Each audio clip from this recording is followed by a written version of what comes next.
kill the initiation plays that Dallas is setting up really well. You want to be forcing them backhands when I'll be first-hand account. Dylan Freechild, Jimmy Mickle, Brandon Malachek, the throwers for Dallas have monster flick hucks. Like, they have monster throws with the forehand force. So you force them backhand, and now they're going to have to break your mark if they want to throw that monster shot. So they also have good backhands as well, but it's maybe not necessarily the thing they throw all the time. And I think that is important to kind of give that unexpected look. So now Dallas is up by 1, 5:16 left. Pretty quick point there, less than a minute. Payne now.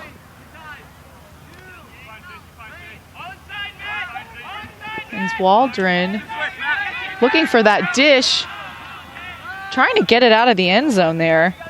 Now Carden still right along that goal line, that scary area, really. Payne now. Big flick huck.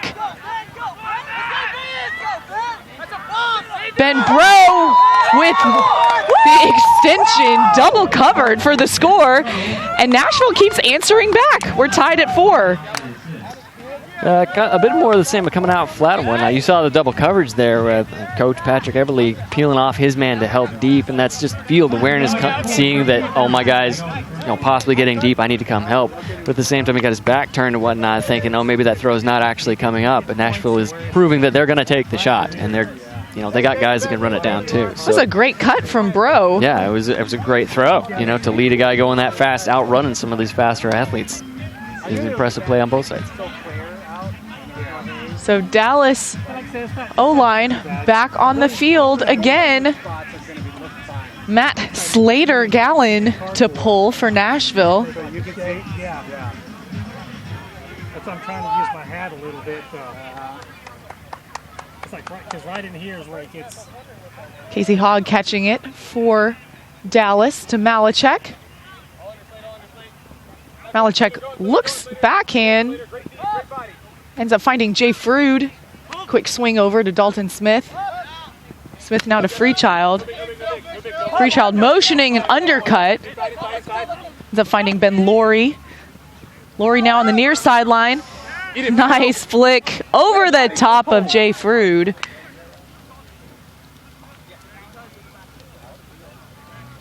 There was a whistle on the play.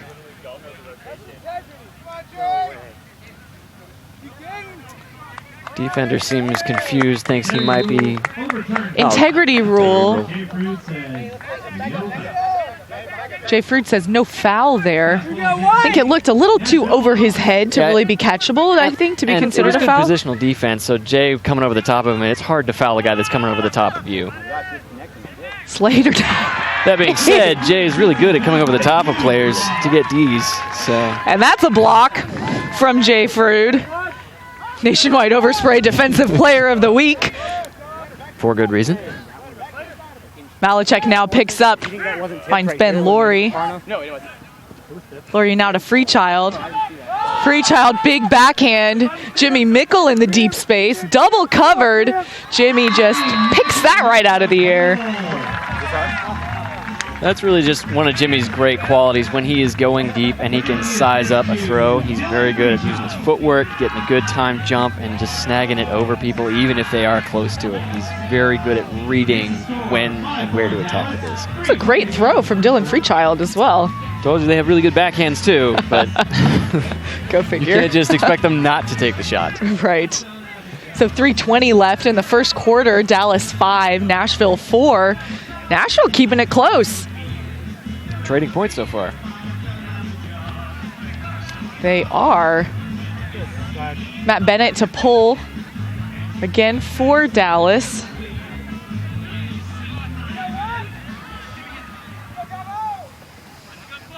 Lots of hang time on that pull. Nashville lets it drop to the ground. Waldron picks up, double teamed. He finds open Doherty.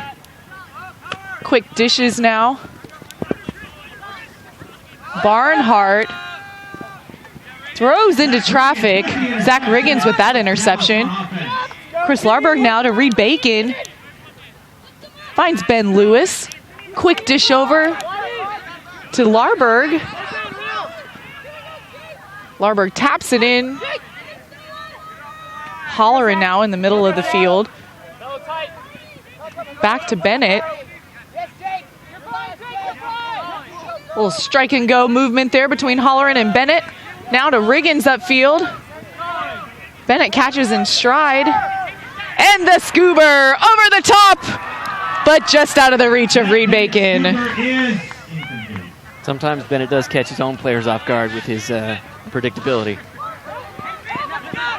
Didn't even take 1 quarter, I should say, to get that scoober. Bennett with the layout bid does not get it. Avello just outside the end zone. Dishes it over to Wright, and Wright with the score. And now it's 5-5. Still trading points. Nashville doing a very good job there after Dallas had their turnover of not wasting any time at all. Get on the ball, find the next guy, initiate your cuts, and you caught one of the Dallas guys in transition, just not paying attention because he was still kind of down about the turn. And that transition defense, so crucial, like you said. And Paul, you practiced with Dallas last season. So what have you even seen from being in the practices to, what you've seen on the field this year? I mean, at practice, they constantly emphasize, bring up the intensity as much as possible as practice squad and for the team and whatnot. The practice should be at least as challenging as the game. So hopefully we do them justice in that regard, but at the same time, they have to bring themselves up for game day. Definitely. So the Dallas offense back on the field again. Hogg to Malachek. Nashville playing the lanes. Malachek finds Mickle. Mickle now to Freechild. To Malachek to Frood. And Ben Laurie, unguarded, tracks that down for the score. Ben Laurie on the goal, assisted by Dalton Smith. See another either junk zone or lane coach type of defense from Nashville, just really trying to play lanes, kill off initiations and whatnot. And they're getting kind of caught on their heels after Dallas is comfortable dumping the disc, comfortable swinging it across the field. And, I mean, if you get out of position, eventually that poach defense, that sag defense, zone, whatever, has to break down and you have to find a guy because they're too close to the goal. You can't cover the space anymore. Nashville, unfortunately, unable to do that over the past few defensive looks that they've thrown. And then Ben Laurie really taking advantage of that opportunity. He stayed on the field to play with the D-line. Matt Jackson is on the field to play for Dallas. Of course, in the 4th week since the surgery on his arm. Pull in the back of the end zone. Slater Gallen now with the disc. Now to Ortiz. Ortiz double covered, but manages to get that out of there. Travel called. And actually, it was out of bounds. Bro caught it out of bounds. Quickly looked for Ortiz, but that's actually a turnover. Matt Bennett going to pick up for Dallas. Jesse Schaffner guarding Dylan Freechild, the two Oregon classmates matching up on each other. Matt Hudspeth now with the disc. Laurie now on the far sideline. Swings around to Freechild. Freechild, big up and around. Jake Anderson with that big extension. Hammer attempt. And finds Matt Hudspeth for the score. Dallas with their first offensive break of the day, I believe. Offensive break of the day. First break to actually start generating a lead, a sustainable lead. How about that grab from Jake Anderson? It looked like it was going to be too tall for him.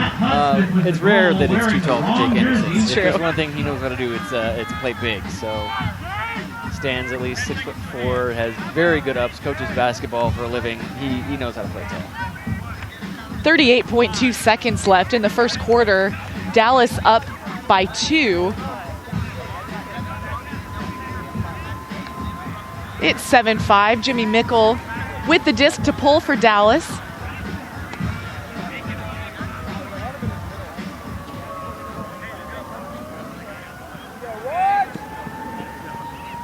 Lots of hang time. Waldron lets that sit in the air.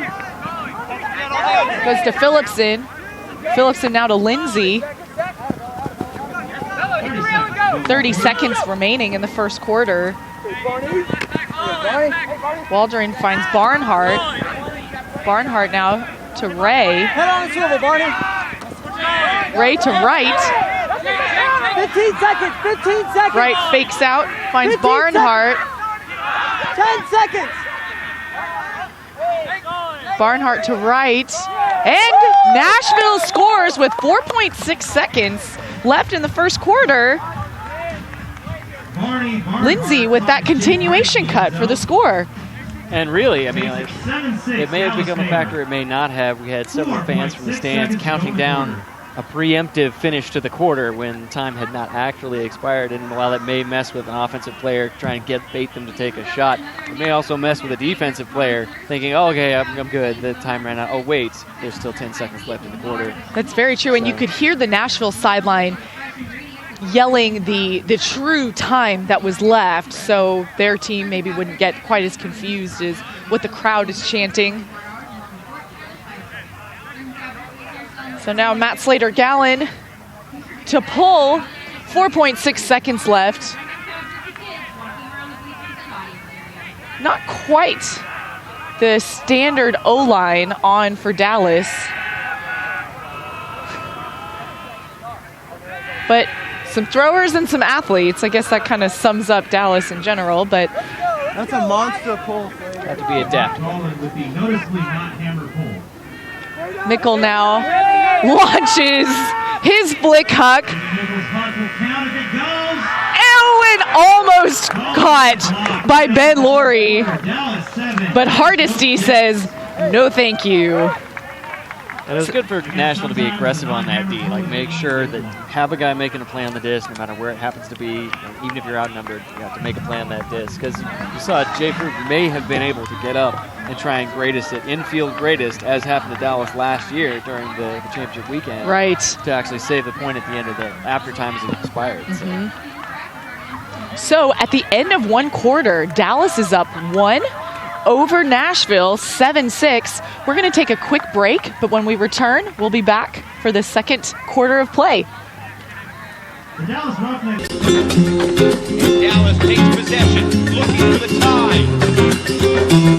And it was hit off the hands of Chris Larberg and caught by Zach Riggins.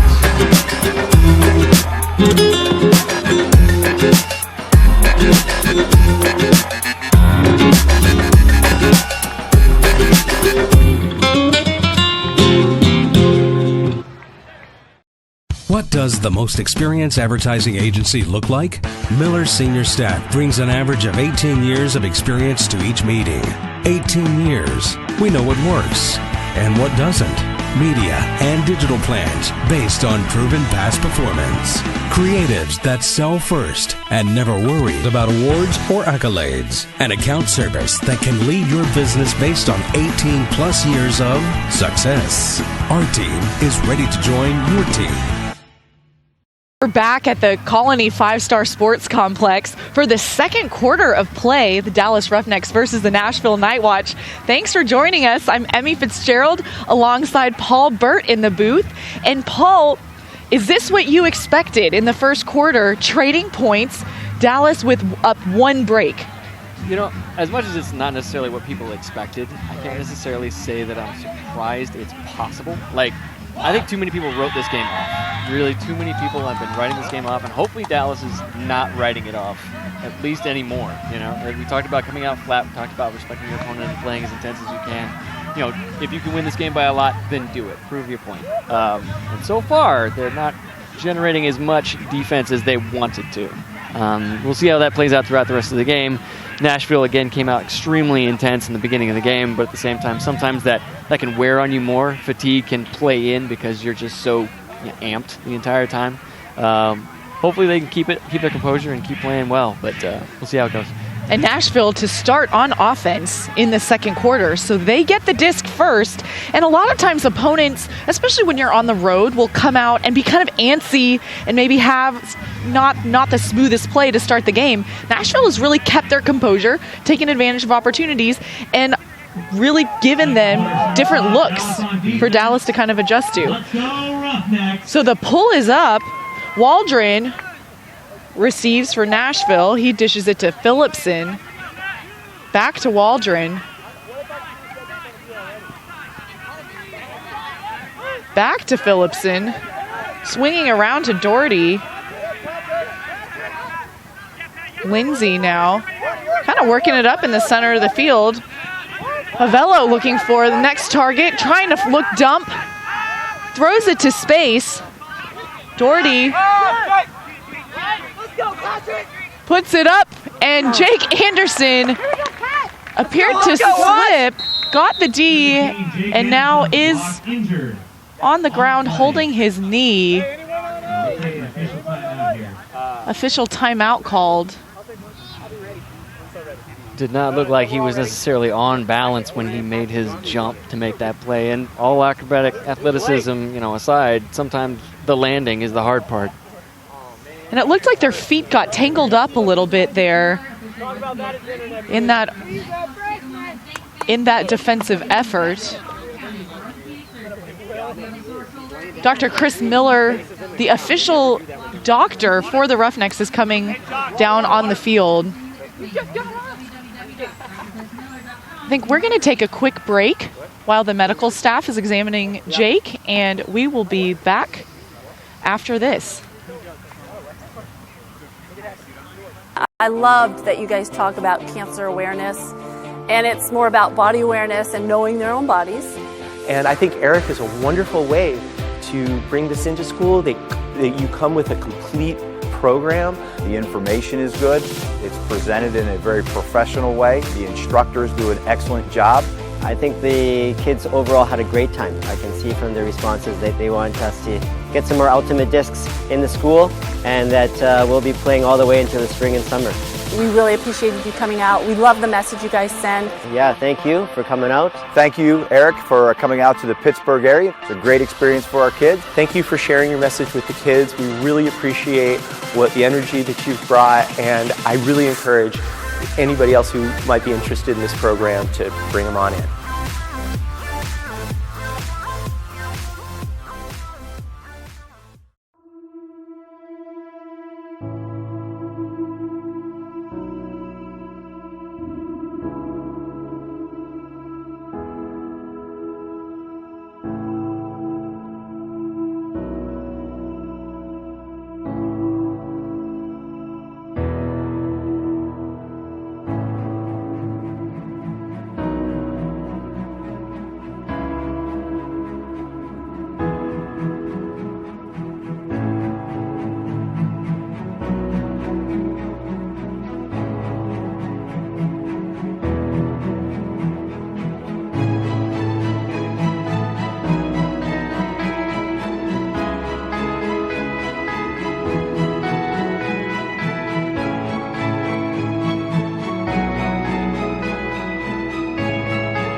And we're back on the field where teammates and Dr. Chris Miller have helped Jake Anderson off the field. He's trying not to keep weight on his knee. We can go ahead and take another look at that play. Actually, we're going to go back to live play. We may take a look at that a little bit later in the broadcast. Dallas on offense. Dalton Smith now with the disc. Finds Matt Hudspeth in the center of the field. Now to Holleran. Streaking Ben Lewis. Holleran motioning. Come back under. Matt Jackson underneath. Playing left-handed. Holleran and Bennett. Bennett now the backhand to Dalton Smith. Dalton Smith with the big OI flick. Looking for Ben Lewis. Ben Lewis catches him right outside the end zone. Nashville peels off. Holleran now. Handler movement there to Bennett. Bennett puts to space to Dalton Smith. Dalton Smith on the goal, assisted by Matt Bennett. And that's another break for Dallas. Up 8-6, 10:29 left in the second. And kind of a different tone to just the play on that particular point. Like the first break that Dallas got was a bit more, it felt a bit rushed. It felt a bit high intensity, but at the same time, maybe they were taking a shot that they didn't want to. Even though Dalton swings the disc big wide around the field to Lewis. Lewis is open by 20 yards, right? He finds an ezy shot. He finds an open space. And it was way more composed that time. And really doing a great job using that full field with lots of handler movements, lots of swings. Matt Bennett now with the pull. Yeah, so when we go to visual index, the disc we got to for the pull, I should say. A little bit of breeze picking up here as the sun's setting. Payne on the field. Bro picks up to Waldron. Finds on double covered. Works it back up to Doherty. To Ortiz. Ortiz throws the hook to Carden. Carden with that spike celebration. Nashville answers pretty quickly, only down by 1, 8-7 Dallas. A little over 10 minutes left in the second quarter.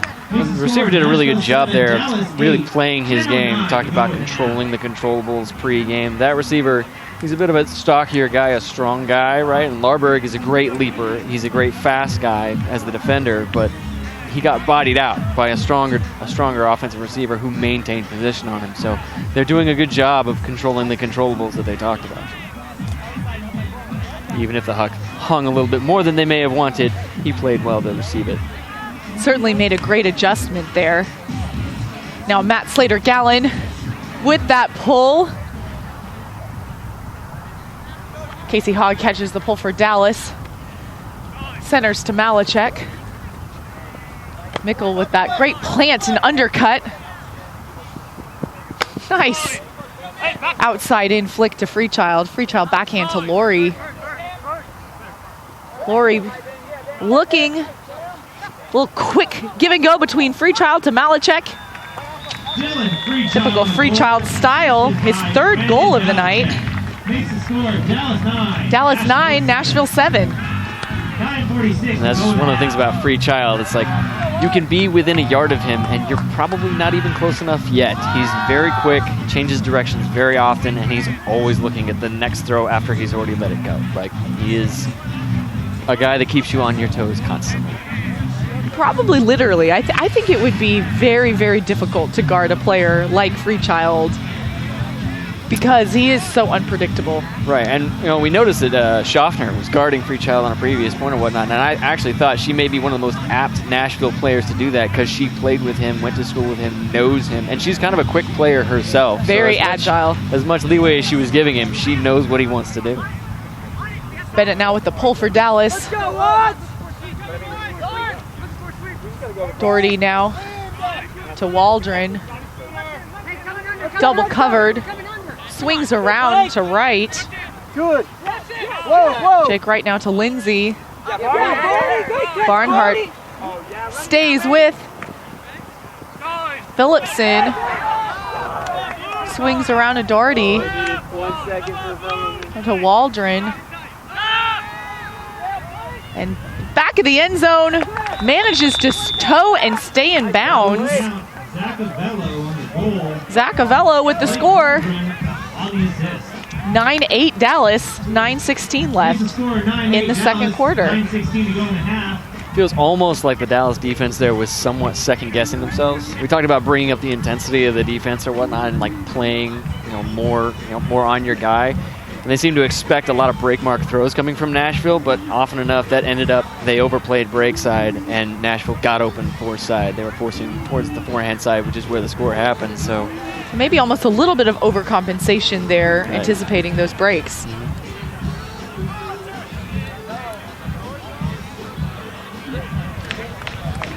Xavier Payne now with the disc to pull for Nashville. More. It is noticeable. Significant. end zone. Here we go, watch. Jay Fruit on the goal, assisted by Dylan Freechild. That's 10 Dallas, Nashville 8. You see that wind up from Jimmy, and you know it's coming. And the funny thing is, you know it's coming before he ever even gets the disc. Like when the disc is coming to Jimmy, you know, oh my gosh, there's probably a 60% chance they're giving Jimmy a look to throw that throw. And like I said, we talked about earlier, he's one of the guys on Dallas, Malachek, Freechild. They have just bomb forehand shots, and you just have to be prepared for that. Dylan read it really well, had to get it over a guy, but at the same time, Nashville has to be honoring that, and if they don't, they're going to get caught off guard. And great break from Malachek. That flick around to set up Jimmy in that power position there. Matt Bennett now to pull for Dallas. The pull goes up, just under 9 minutes left in the first half here in the Colony, Texas, as the sun is setting. Gallen to Schaffner. Schaffner to Doherty. Doherty now to Ortiz. Ortiz around to Gallen. Schaffner with the throw inside to Doherty. Now to Ortiz. Ortiz dumps it back to Gallen. And Gallen calls down. I didn't have a good shot at it, but the sun was blowing it out. Freechild now behind the disc for Dallas. To Larberg. Larberg finds Ben Lewis. Ben Lewis back to Larberg. To Bacon. Leading pass to Larberg. Larberg with the extension reception. Ben Lewis double covered. Larberg instead looks around, finds Zach Riggins, who finds Reed Bacon for the score. Reed Bacon on the goal, assisted by Zach Riggins. That's a rough great quick movement. Yeah, Larberg specifically just being assertive on that point, right? Like, I'm going to take this point into my hands, and we need to up the intensity, up the pace of when we get a D and have offense keep these guys on their heels, because they're probably down about having a turnover, just like we've been caught doing earlier this game. And honestly, you know, typically Larberg doesn't do those throws upfield. He typically doesn't do every other pass, but at the same time, he saw an opportunity and capitalized on it. And that is really taking what your defense is giving you. If he sees maybe he has a good matchup, or whatever that pace of the play is, really taking advantage of it. Malachek now to pull. People are just more used to being able to go. Doherty catches for Nashville to Waldron. Waldron winds up, looking for right downfield. With the sky grab. Fakes around, finds Avello right outside the end zone. Nashville really trying to be patient here. Phillipson now to Waldron. And right. Yeah, take right. Using his body for that catch. Maybe not the prettiest scoring shot, but practical. And he made the play when he needed to make the play. A goal is a goal. Nashville keeping it interesting. Just down by 2 with 7:16 left in the second quarter. We talked about that wind picking up as well. That may have been a little bit of a difference factor between, oh, this would have been a totally clean shot, 1 quarter ago, as opposed to now. It's a little bit more wind. Might have gusted on him as he let it go. Caught the thrower off guard. But again, the receiver played it well, was open, and made the play when he needed to. He was going to catch that disc. Xavier Payne now to pull for Nashville. Casey Hogg back to catch the pull. Centers it to Malachek.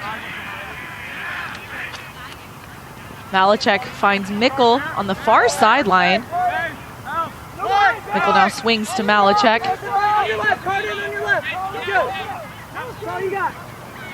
Looking for options. Dalton Smith to Casey Hogg. Using that full field. And Jay Frood really had to have a reach and grab to catch it, but had some contact there with Danny on.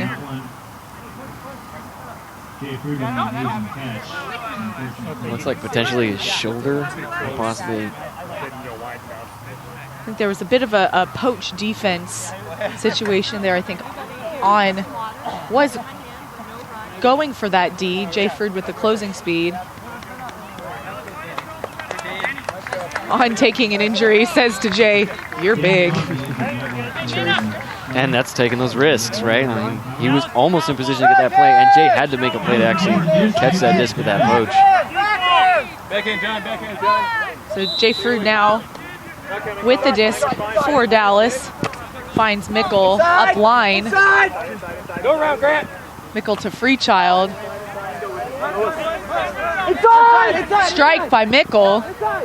Mickle now with the backhand to Frood in the back of the end zone for the goal. Jay Frood on the goal, assisted by Jimmy Mickle. Jay's third goal Makes a score of the game. Nashville 9. Now Dallas will take a 3-point lead with about 6.5 minutes left in the first half.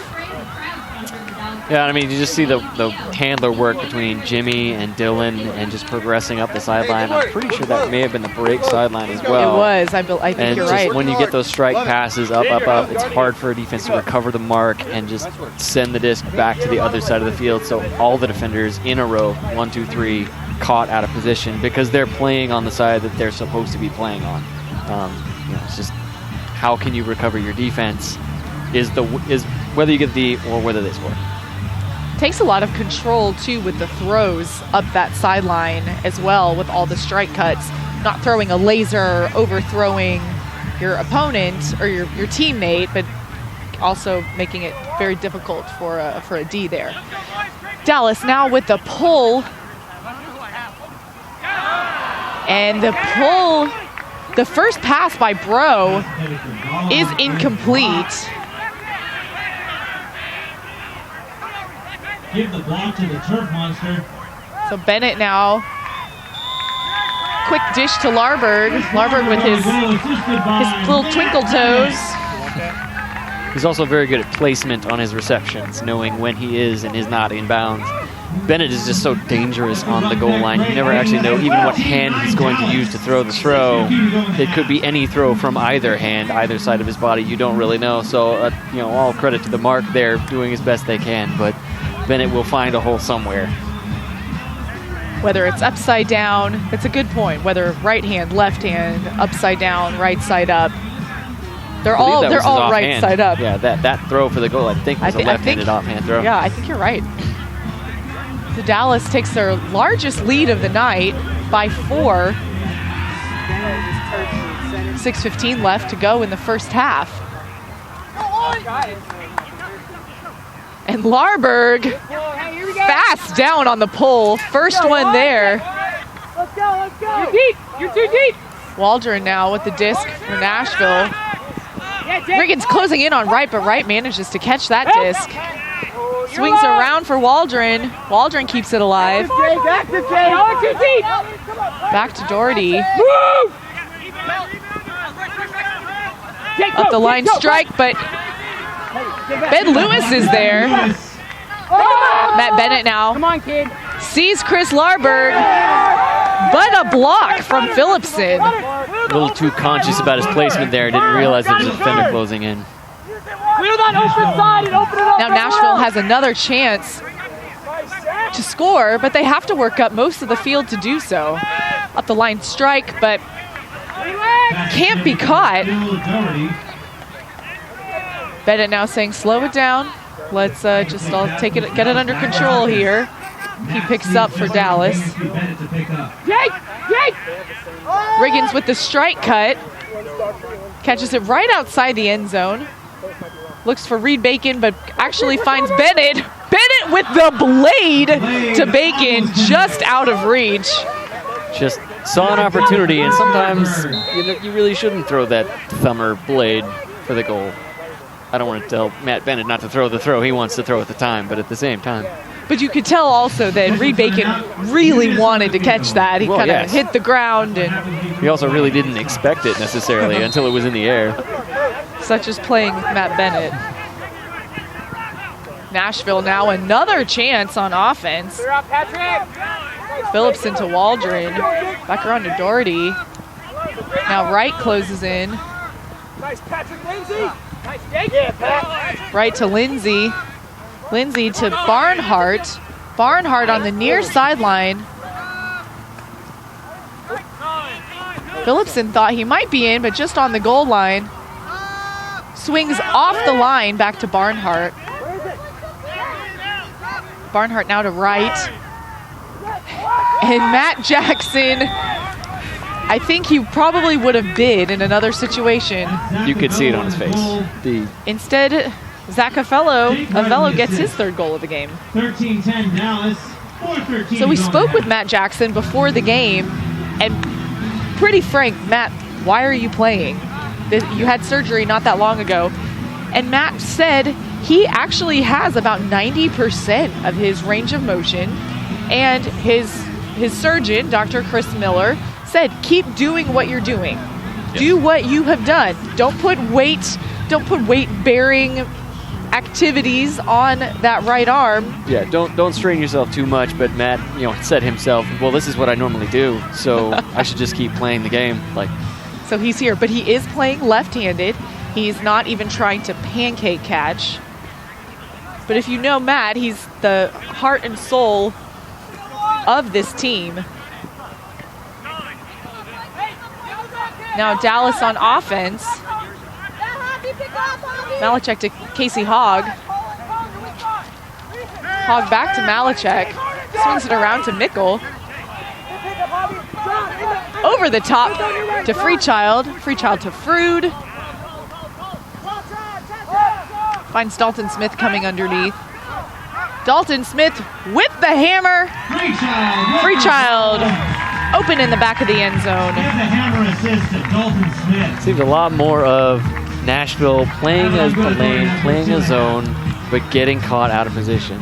Dallas has too many veteran players that will find a space you haven't covered, that will sneak behind you. If you are not paying attention and constantly communicating with each other, Dallas is going to find a guy that is in the backfield and you didn't realize he was there. And they have that toolkit of every throw. Well, certainly Dalton. He's going to take a lot of throws that other players may not even think about. And he takes after Bennett in some ways. All up there at the merch tent. You know you want some. Matt Bennett now to pull for Dallas. All right, that's fine. Fine. Okay, still patient. We're good. Damn it in. Schaffner now catches the pull for Nashville. Come on, Zach. Finds Gollin. Gollin with the over the top. Working it up the middle of the field. Hardesty with the big huck. Can't stay in bounds. Great idea, Corey. Let's get it That back. pass was intended for Cam Snook. Instead, finds our end zone camera tower. Yeah, he had about 20, 25 more yards of width to throw that throw to and decided he'd try and outpace the defender, putting it long. Didn't end up working out for him. Bennett now with the disc for Dallas. Dishes it over to Laurie. Quick put back to Bennett. Great pivots from Bennett and bobble. Laurie with the bobble on the goal line. See if Nashville can take advantage. And sky-high grab from Corey Hardesty. Just unfortunate. It's one of those things. A good thing about Dallas that we've seen throughout the game is they are very comfortable with their resets, so they never feel like they have to throw upfield. Unfortunately there for Ben Laurie, he felt very comfortable with his reset and was thinking about the next throw before he actually caught the pass coming to him. Happens to a lot of players throughout their careers, and he'll pick it back up. It does happen. 2:45 left in the first half. Dallas is up by 3. Doherty now to pull. Excuse me, Waldron to pull for Nashville.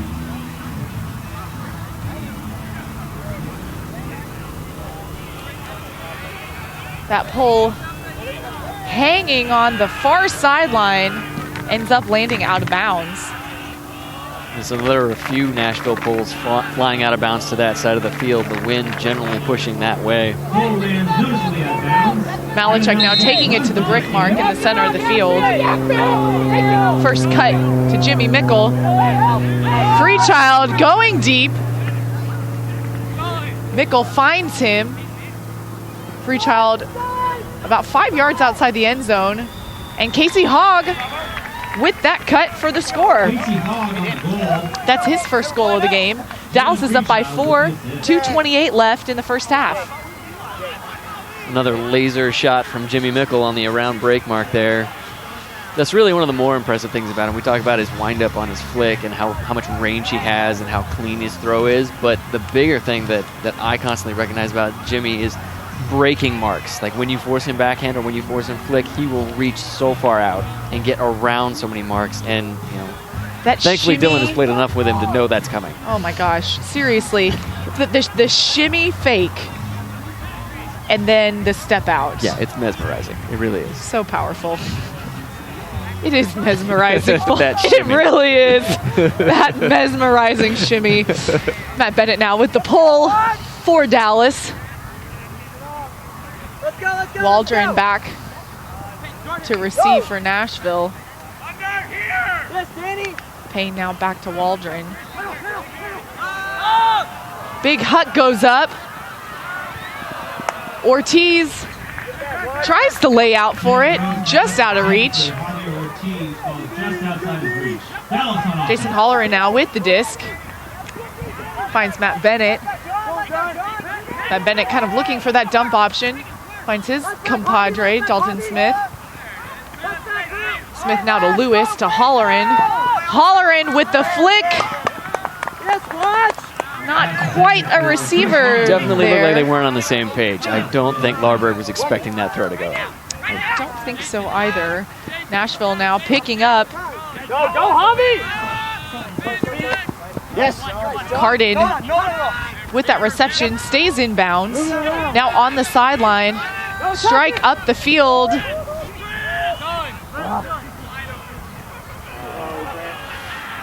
And a hammer to Ben Lewis. You think Ben Lewis is going to catch it? Nah. Let's go, baby. It looked like the throw was just so keyed in on his receiver, he didn't realize there was a defender standing in the lane. Right there. Dalton We Smith haven't called one the whole half. We might as well get fresh. finds Reed Bacon. Bacon now to Lewis. Lewis dishes quick to Dalton Smith. 1 minute to play in the half. Swings over to Holleran. Across the field. Now to Larberg. Finds Riggins on the far sideline. And Riggins calls a timeout. 48.9 seconds in the first half. Dallas is up by 4. Calls a timeout. A very veteran move by Zach Riggins there. Not just because they weren't necessarily, you know, moving the disc well or finding easy open shots, but a lot of the receivers that would be his opportunities were out of position. So recognizing the play, knowing that we have Dallas has the opportunity to take the timeout, get the O-line on, have a play call. Excellent call. Now if you're Dallas, do you make subs? Do you change up who you put on the field? I do believe that you make some substitutions, especially when you have such strong throwers as Jimmy or Malachek or Freechild or whatnot that will generate that first look, especially since you're on a sideline and you're likely going to see some kind of defensive risk take, some double team coming out of a timeout to just throw you off of whatever you were trying to set up. So you likely take a substitution and set yourself up for success for the initiation. And I think you were right on the money with that call, Paul, because lo and behold, Brandon Malachek is in the game, picks up the disc on the far sideline for Dallas. He has Jimmy Mickle and Casey Hogg joining him at the handler set. It appears the O-line is now on the field, trying to set up in scoring position Let's go, watch. Let's go, Zach. in a horizontal stack formation. Malachek swings it off the line, centers it to Mickle. Mickle with the backhand, looking for Laurie. Laurie goes up a little too early. Pick it up. Very good positional defense by him, pulling off his guy or his area we have another? to help out. Doherty now picks up for Nashville. Clock's at about 25 seconds left. I felt open, but your eyes. A little bit of handler movement in the end zone. Schaffner open underneath, and a timeout called by Nashville with 14.1 seconds left. Generally the same principle. May have wanted that timeout with a few more seconds on the clock, but at the same time, your line is a little flustered. The people you have on the field don't necessarily know what the play call is. Take the timeout. You have it for the half. Get yourself set up for initiation. You have enough time to take 2-3 passes, get down the field before you have to take a shot. This sets themselves up for success far better. Definitely so. It appears Dallas is going to keep the same players on. Certainly a strong set. Actually, Jason Holleran and Reed Bacon have subbed on the field. Well, I mean, main thing to notice about Dallas keeping their line they currently have on, the average height of that line is over 6 feet tall. There's 14 seconds left in the half, and they know that a shot is probably coming, so they have a few shorter guys that will play aggressive on the mark, and they definitely have height and players that play tall and big in the deep space. I think that is a sound strategy there.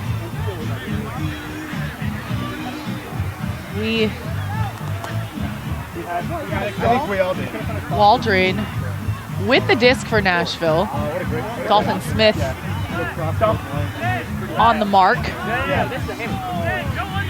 Nashville set up in a vertical stack. Jimmy Mickle with that last back, playing a little bit of over-under defense there, playing the lanes, finds right, 8 seconds left, 5 seconds left, over and around, turnover, and that's the end of the first half. Dallas is up by 4. We will be back with the second half of play. In the meantime, please enjoy the top 10 plays of the week. Little clip on Stanley Peterson. We swoon for Stanley here at the Roughnecks. We're excited to bring you the second half. Dallas Roughnecks versus Nashville NightWatch on DallasRoughnecks.com.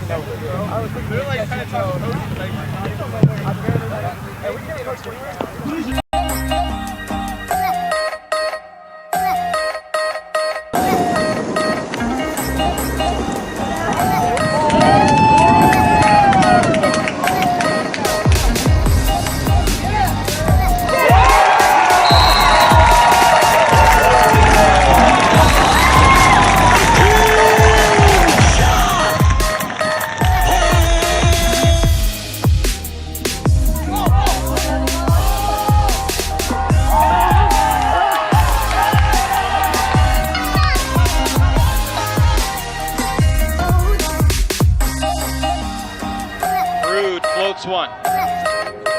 Emmons turns on the Jets, and he got it! Dan Emmons, are you kidding me? How's your hamstring now?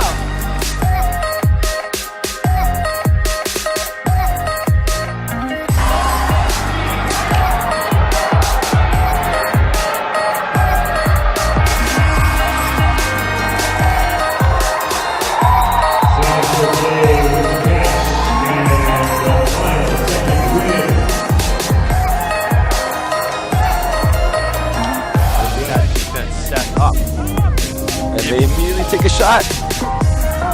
Look at the vision, but look at the play by Pettit Scantling.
pushing it into the end zone for Walsh to get it. Unbelievable.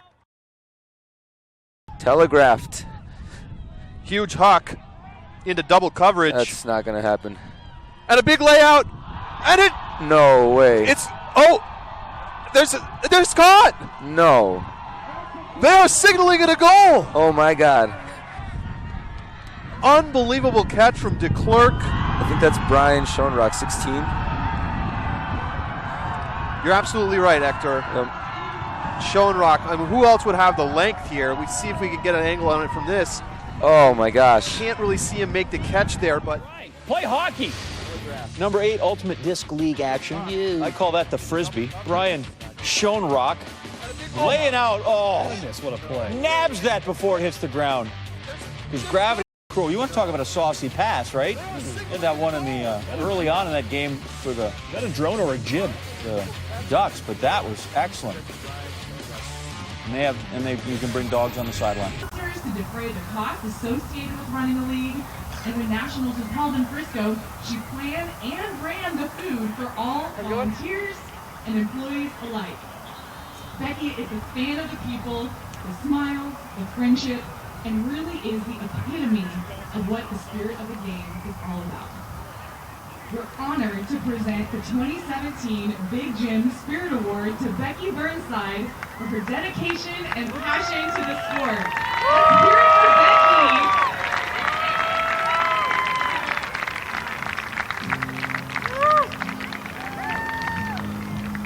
One more big round of applause for our Hall of Fame inductees and Becky Burnside, wearing the Jim Garrisher Big Jim Spirit Award.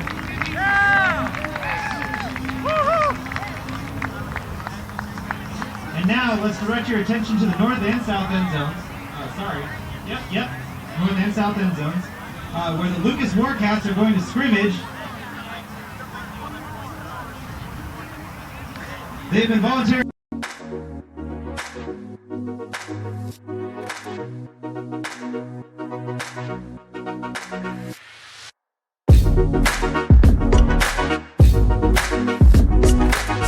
I think the chewing is just, it's just what I do. It gets me in the zone. Like if you see me chewing, you know I'm locked in and I'm ready to play.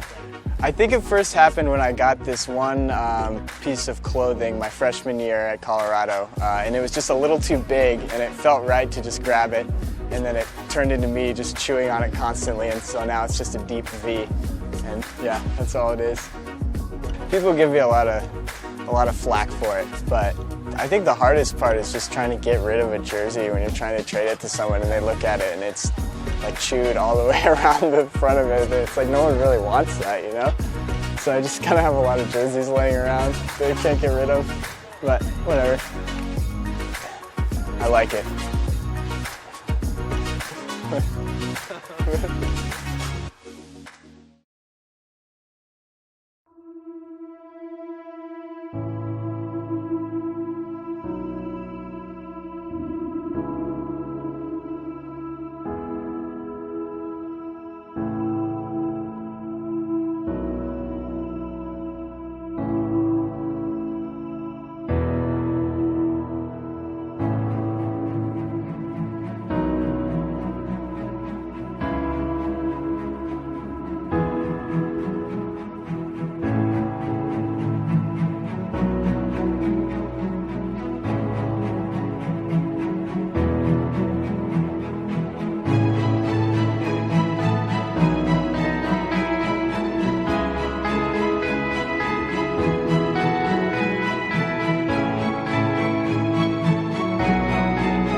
This piece with Eric is amazing to me. It's right in line with what we think is critical for kids, and that is to know their bodies. The kids have really gotten into having speakers here that aren't just their teachers. And I think the clinicians did a fantastic job.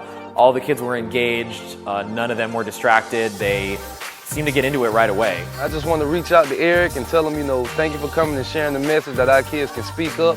Early recognition is critical, and I look forward to doing more things with Eric in the future. It's been great for us as a staff and for our students to experience the message you guys have, and highly recommend it for any school that has the opportunity.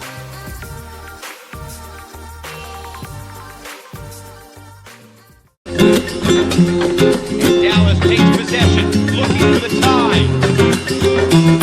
And it was hit off the hands of Chris Larberg and caught by Zach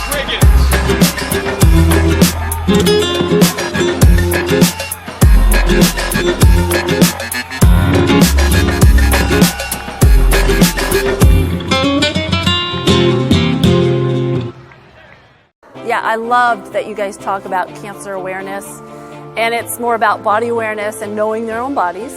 And I think Eric is a wonderful way to bring this into school. You come with a complete program. The information is good. It's presented in a very professional way. The instructors do an excellent job. I think the kids overall had a great time. I can see from their responses that they want us to get some more ultimate discs in the school, and that we'll be playing all the way into the spring and summer. We really appreciated you coming out. We love the message you guys send. Yeah, thank you for coming out. Thank you, Eric, for coming out to the Pittsburgh area. It's a great experience for our kids. Thank you for sharing your message with the kids. We really appreciate the energy that you've brought, and I really encourage anybody else who might be interested in this program to bring them on in.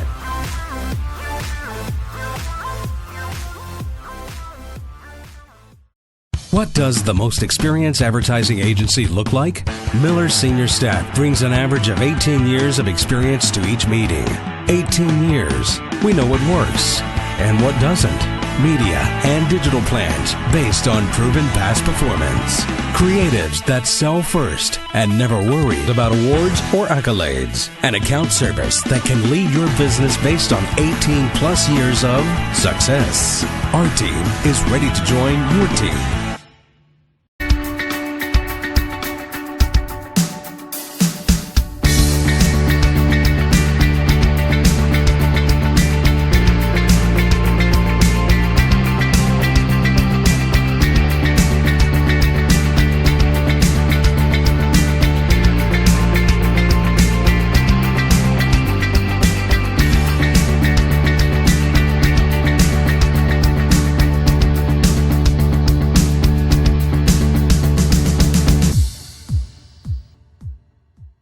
Twice the Ice is a proud sponsor of the Dallas Roughnecks, with many convenient locations in the area, and just like our name says, we offer twice the amount of ice sold at other stores. Delicious, fresh ice delivered on demand 24/7 in a bag or in your cooler, as Spikezilla demonstrates, or in your bath for those aching muscles. We've always got your ice, and always at a price that beats the competition. Twice as nice. Delivery services are also available. Check us out at besticetogo.com and enjoy the rest of the game.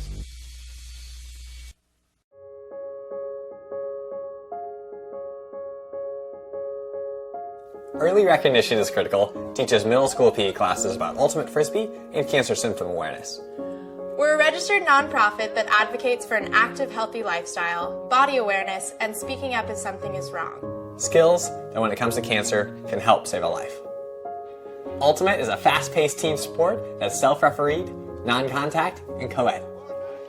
Spirit of the game is the foundation of Ultimate. That means we communicate respectfully, we're fair-minded, and we enjoy the game. Ultimate is accessible to everyone. All you need is a frisbee and some friends.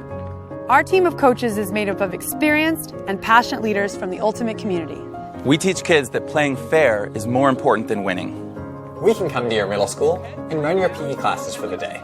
And if we're not in your area yet, we'll send you our clinic in a box, where we give you the resources to run your own. Ultimate Frisbee is one of the fastest growing sports in the world. Teachers and parents love Ultimate Frisbee. We are Eric! And we want to work with you and your school.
back to the the Colony 5-Star Sports Complex, where we're at halftime, the Dallas Roughnecks versus the Nashville NightWatch. Dallas currently has a 4-goal lead out of Nashville. So Paul, first quarter was kind of back and forth, but Dallas pulled away a little bit in the second quarter. What do you expect to see in the second half? Well, does anybody else want to enter the Win the Jeep giveaway? Anybody at all? You want to? All right, describe the keys to me. Oh, you can't? That means you lose. No Jeep for you. Turnovers are the few points that Dallas has right now. So they're taking that game. Dallas cannot be happy with the penalties that they have. They've won this game by significant margins. So they need to, again, pick up their intensity. Riggs just entered the contest and he failed miserably. We do have an injury update for you. Jake Anderson, who went down earlier in the first half. He does have a knee brace on. All right, welcome back to the second half. And he will not, will not be returning for the rest of the game. Official prognosis, of course, is unknown until all of the tests run. But I asked him, Jake, how are you doing? I'm great.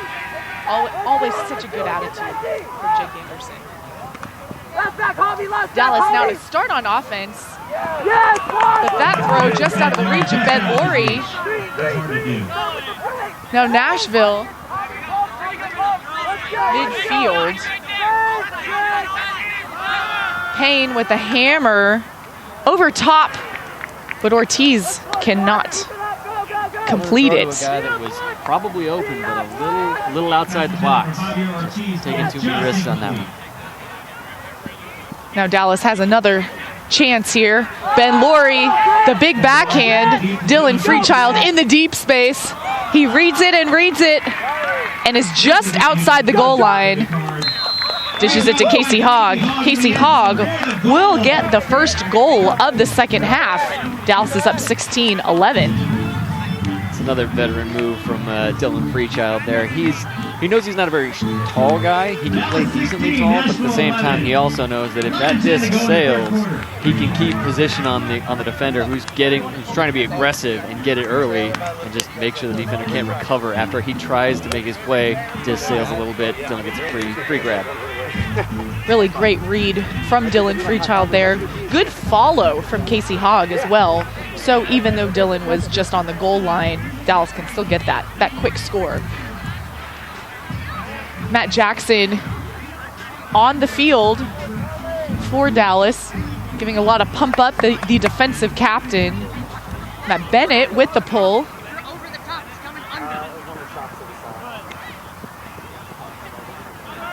Nashville now with that handler movement, swings it around. Doherty with the backhand outside in. Avello looking for his options. Ends up going to Gollin. Now to Bro. Bro with the over the top, but Chris Larberg coming out of the air. Reed Bacon looking for Chris. Chris twinkle toes once again. And that is a goal. Bookends for Chris Larberg. One of those instances where you saw how intense he was getting the D. Reed Bacon also saw it and felt obligated to serve it up for Chris Larberg to try and score that point. And Chris Larberg again with the twinkle toes. Just great awareness of where he is in relationship in the end zone, but then also catching it. So many people try and get the score that they don't catch it. Yeah. Not only is Chris a great leaper, he's also a great reacher. And when he establishes, okay, this is the point where I need to stay to be in bounds, reaches and focuses on the catch as he's falling. Great work there. Now Dylan Freechild with the disc to pull for Dallas. Dallas up by 6. 10:31 left in the third. Beautiful sunset too. Great backdrop here in the Colony for some ultimate disc. It's at 125 right now. Double team now. Nashville manages to find its way out of there. Some handler movement. Hey, keep working, Jack. Blade around, but that stays up. Nice and relaxed, watch.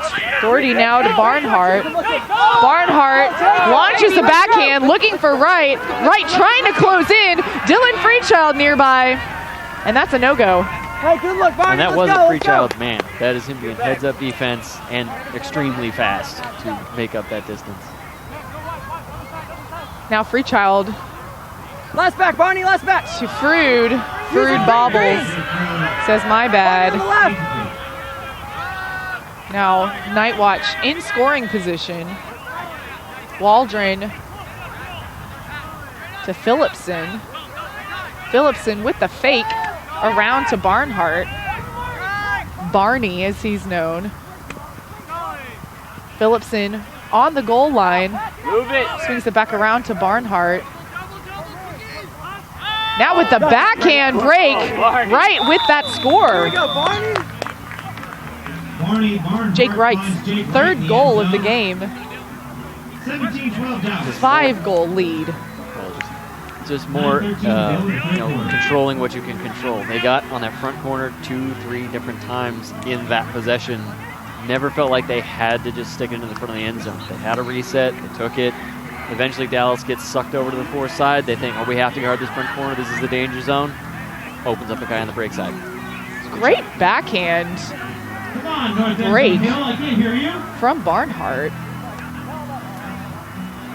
Good step out there. Yeah, it's because he's a lefty. Must be. Everybody says that's an advantage in Ultimate if you just happen to be left-handed. Well, you just happen to have a leg up on everybody else in the throwing department. Certainly didn't hurt him. Casey Hogg now back with the pull for Dallas. Around 9 minutes left in the third quarter. Malachek to Mickle. Mickle sees Laurie in the end zone. That's hanging in the air. And Jay Frood picking up the trash. And to be fair, credit to Nashville on that defense, thinking that Laurie was the threat. Laurie was the intended receiver the entire time. They double-teamed Laurie and got on both sides of his body to make his ability to make that grab almost impossible. However, they lost track of Jay Frood following the play, and he's just going to pick that up if you just ignore him. And Jay did a great job running to where the disc was going, not necessarily where it was at the time. Good heads-up teamwork there from Dallas. That brings their lead to 6. Just under 9 minutes left in the third quarter. Matt Bennett to pull for Dallas. His signature arm sleeve rolled up. Jesse Schaffner looked like she was going to recede. Pull actually ends up going to the far side. Centers to Schaffner. She dishes it to Gollin.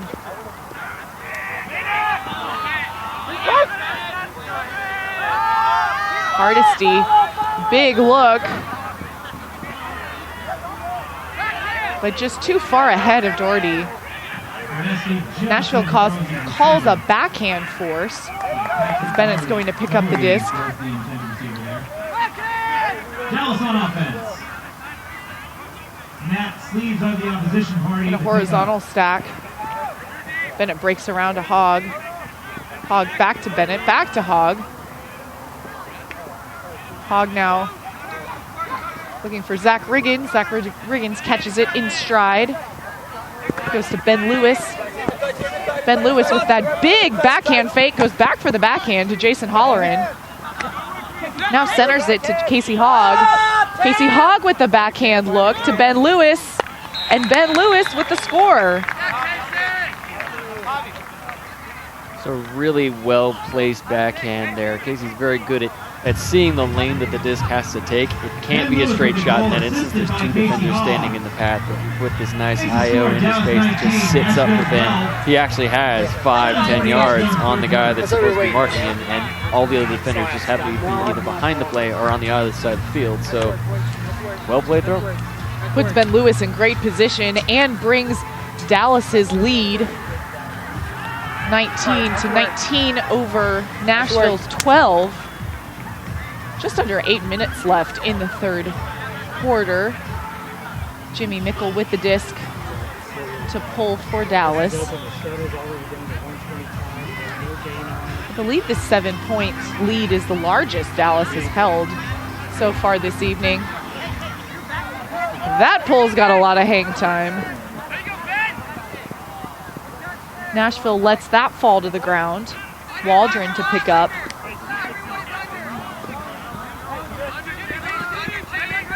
He swings it to Phillipson. Phillipson around to Waldron. Waldron with the flick huck. Right. Outside, not in. He gets it back to Handler. Little give and go from Nashville. Nashville answers with a score from Barnhart. We see another puck flying past Dallas's defense after a couple of reset throws by Nashville. See a lot of switching upfield on the defensive end from Dallas. They end up getting caught out of position about 4 or 5 throws in because they've switched 4 or 5 times, potentially constantly having the cutters go in and out. They keep sneaking past them, and eventually Dallas has to figure that out. Wright is certainly doing a great job stretching it deep, and then the Nashville throwers taking advantage of that opportunity. We're talking about following the play, too. Nashville had 4 or 5 guys for him to throw to after catching that throw. So that narrows the lead to 6. 7:26 left in the third. Xavier Payne with a pull for Dallas.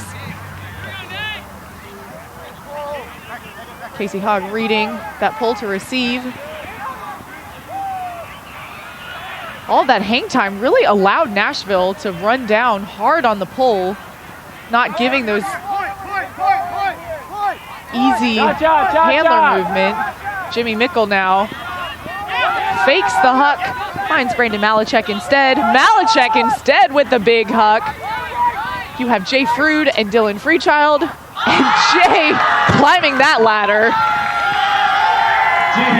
Sends it to Dylan Freechild for the score. And again, we see Nashville double teaming up on Jay as the receiver for this play. We need to make his life really hard. Dylan was sitting behind the plate to pick up what might not be caught, but Jay is an excellent leaper. He just made that play. He's got the leaps. Certainly did for that score. And Dylan Freechild following that play for the grab, I should say, and Freechild then for the score. 6:55 left in the third. Dallas 20, Nashville 13. Turned into a pretty nice night of ultimate. Nice temperature, and the breeze, I think, calmed down, too. It did. Temperatures in the 80s at game time. At halftime, I spoke with Chris Larberg, and he said, man, it was hot. I am just really hot. So now at least it's cooling off a little bit for the team. Avello launches a big backhand. He finds Doherty. That's a quick score for Nashville. Energizes the Nashville sideline. They're looking for energy, just quick scores, big shots, guys being open by that distance. Those are things that Nashville can feed off of and get back into this game. I believe that was a break side shot, so Dallas is looking at each other a little bit confused after that one. How did he get that throw off? Because he shouldn't be receiving it over there, let alone be able to throw it down the field. That's true. That was a big backhand there by Nashville. So it's a 6-point lead for Dallas.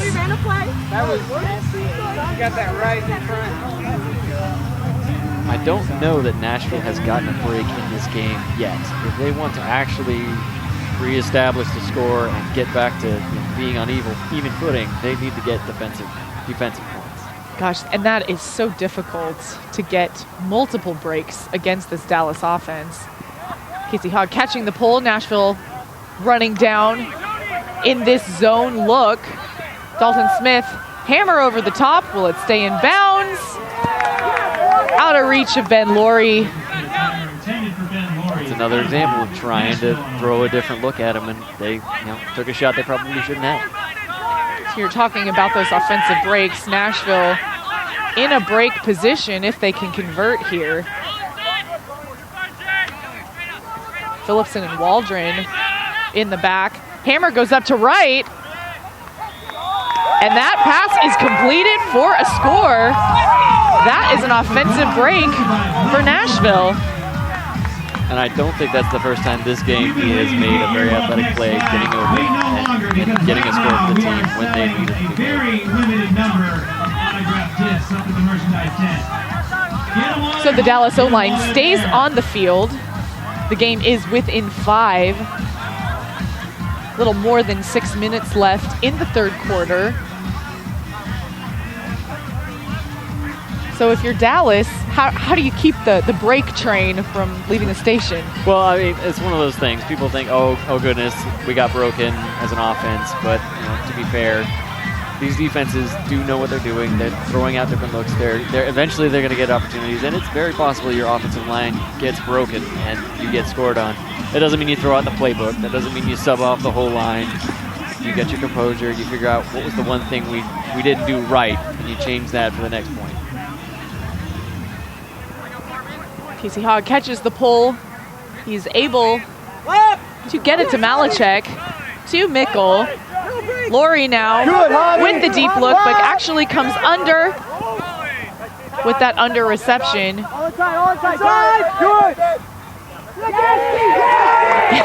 one on with the layout D on Dalton Smith.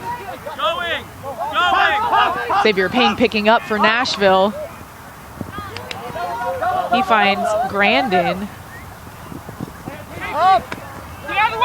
Back to Payne. Payne now over to Waldron.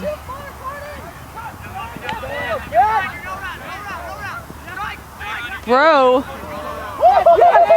finds on with the good hands. Little give and go on that far sideline from Nashville, looking to swing around. Swings to Bro. Hammer over the top, and there is Jayford. Dallas now back on offense. Mickle with the disc on the far sideline. Centers it to Dalton Smith. He sees Laurie in the center of the field. Laurie now with the big fake.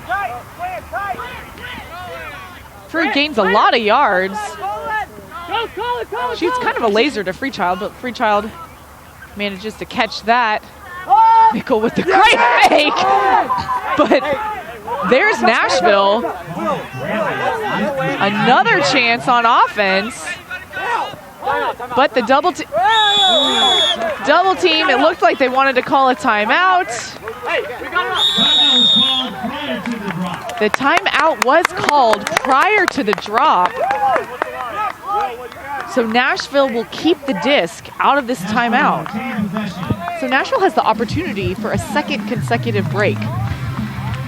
Yeah, I mean, definitely Dallas struggling a little bit with their cuts. I did notice a few times Nashville's defense getting caught if they had just seen positionally they were near a play, if they didn't necessarily, if they actually looked to poach, basically looked to cut off a break mark throw or an angle or whatnot, they've been able to get Ds, or they would have been able to get more Ds in the first half. They're starting to see that more in the second half and actually saying, hey, we could do some switching of our own like Dallas has done. We can play more position defense and team defense, basically, sending somebody over the top so that the people underneath can cut off lanes and break mark throws and kill basically the flow of the play. And they're getting Ds as a result. That poach coming down, Jimmy made the strike cut, had his guy beat. It was another defender that got that D. So. Great heads-up defense there by Nashville. I believe that was Colin Grandin who had that D. So now one of the Dallas D lines is on the field. Reed Bacon there on the mark. Allows the Dallas O-line to rest up just in case They need to come on the field. At the same time, this Dallas D-line, not one to really be messed with. Matt Slater, Gallen then finds Snook. Snook then to Darty. Centers to Schaffner. Schaffner back to Darty. Yes, Pito, keep running that dude. For Ortiz. Ortiz to Darty. Hammer over the top, but Ben Lewis with the block. Come on, guys. Another one of those hero shots. Nashville taking these over-the-top looks. That's the second time at this point. You think you have the defense caught off guard, but you might check a second time because you might not. Ben Lewis is last back for Dallas. Pat Eberly with the disc. Jason Holleran to Larberg. To Eberly, excuse me. Sees Matt Bennett. Bennett with the big backhand. Zach Riggins bodying out for it. Comes down with that grab. Dishes it to Holleran for the score. Zach Riggins, an excellent leaper in his own right. Also did really good to maintain position, body position on the defender. Always had the guy sealed out. The defender was going to have to come through and over him to actually make that play. And over Zach Riggins is a rarity at best. So. Zach's got some ups there. About 3 minutes left in the third quarter. Dallas 29, Nashville 15. And that timeout called by Nashville actually ended up working in Dallas's favor, allowed them to get some defensive substitutions on the field, let those guys do what they do best. Especially since the offensive line was struggling so much. Defensive line, they tend to have a bit more free-spirited looks and opportunities and whatnot. Maybe they take a risk there. That hook may not have sailed as well as it did, but it worked out. That D-line stays on the field for Dallas. Matt Bennett with the pull. It's floating, it is out. Maybe if he had some sleeves, that would have landed in bounds. Nashville now to take it at the brick mark. Waldron for Nashville. Double coverage, but instead ends up finding Phillipson. Phillipson to Barnhart, back to Phillipson. Over to Lindsay. Lindsay looking to get off the line. Ends up losing a little bit of yardage, maintains possession. Waldron there. Break across the field. Barnhart looking for options. Decides to center it to Avello. Avello now to Phillipson. On the goal line. Just out of the reach of Ben Lewis. Patrick Lindsay with that score. And Nashville again doing a really good job. One of the best things Nashville has done in this game so far is their end zone offense. They've reset, they've used the width of the field. They've scored on the fourth side often, but it's because they drew the defense over to the break side. Those hammer shots coming over the top, they're past the brick mark, they're more than 20, 25 yards away from the end zone. When they get close, they are dangerous. And you need to respect that. And so much patience from Nashville, not getting too antsy that they have to complete that right away. So 21-16 Dallas, 2:21 left in the third quarter. Under the lights here in the Colony, Texas. Xavier Payne now with the pull. Casey Hogg, that first reception, centers to Malachek. See if Malachek looks for Frood. Frood with the backhand. Mickle running deep. Mickle looking back and forth and out of reach. Just one of those long shots that just ends up directly over the receiver's head. So hard to get a read on that. You saw Mickle turn his head 2-3 times while sprinting after it. Hard to keep your balance, and in the end, it just drifted away from him the wrong way. He had so much speed going into it, but that off balance certainly difficult. Payne now for Nashville. Around to Doherty.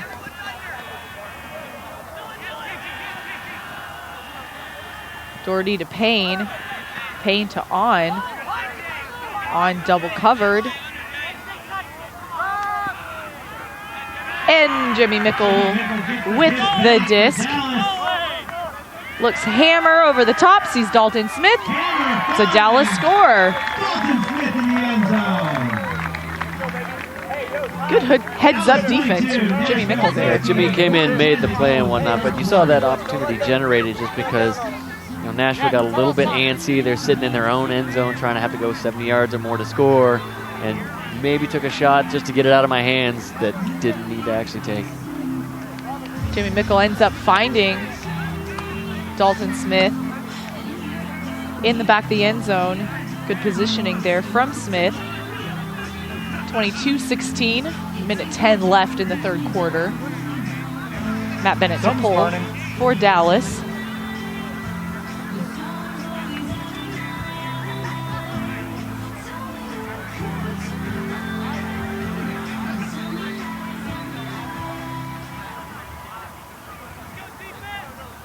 Schaffner now picks up for Nashville. Gets it to Gollin. Out of reach. Chris Larberg with the interception. 1 minute remaining. The lefty playing Mac Jackson. In between Riggins, now Jackson. Later! Throws the lefty backhand up, and that is blocked, but there is a foul called.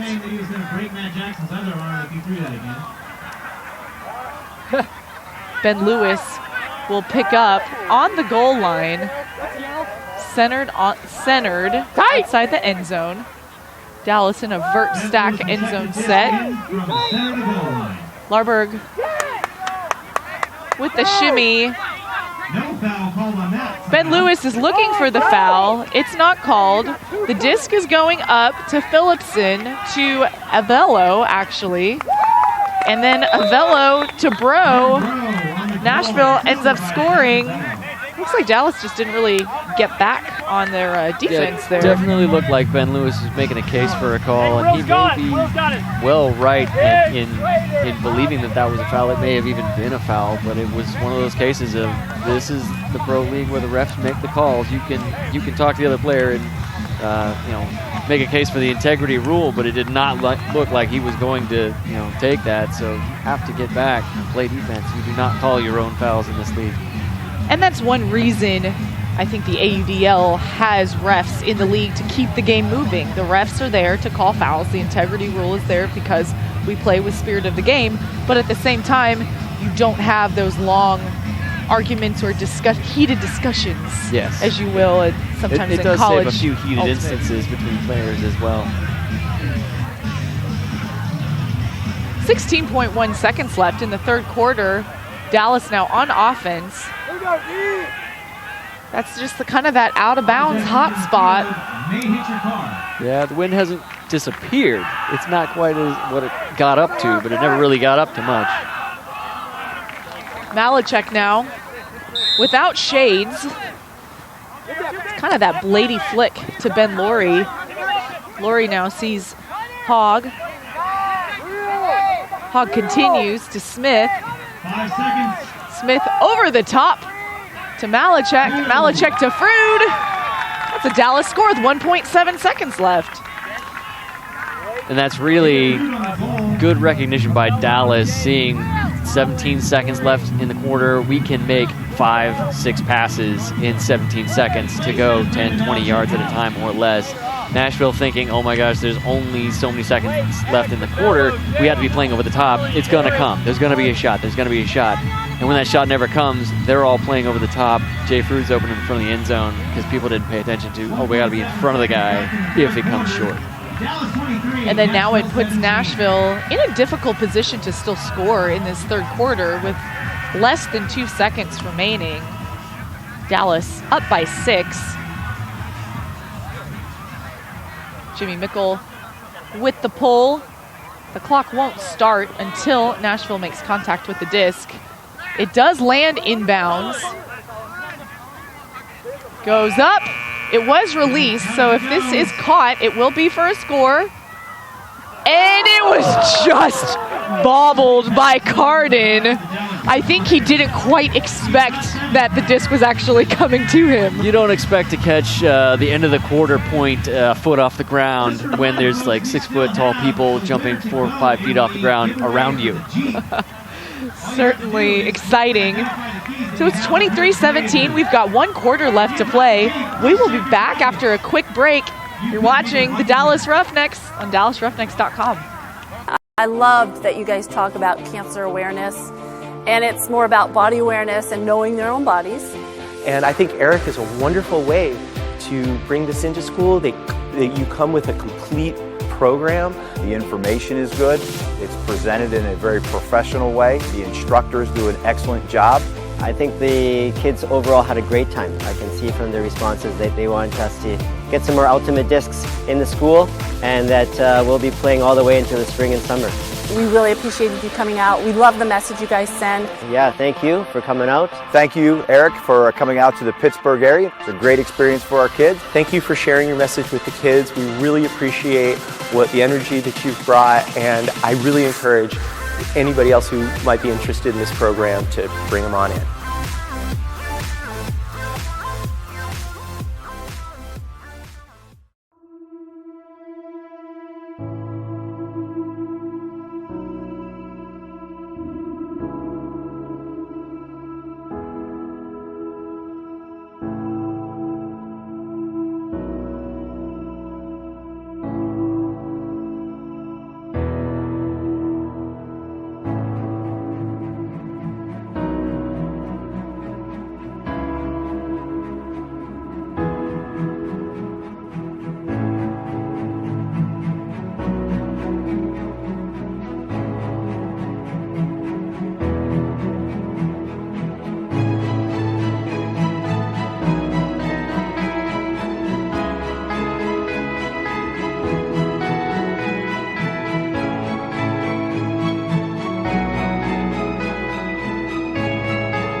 We're back in the Colony, Texas.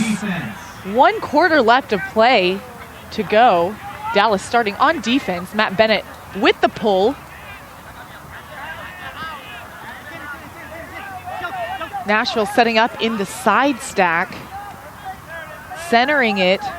Wright goes to the middle of the field. A little bit of handler movement instead. Doherty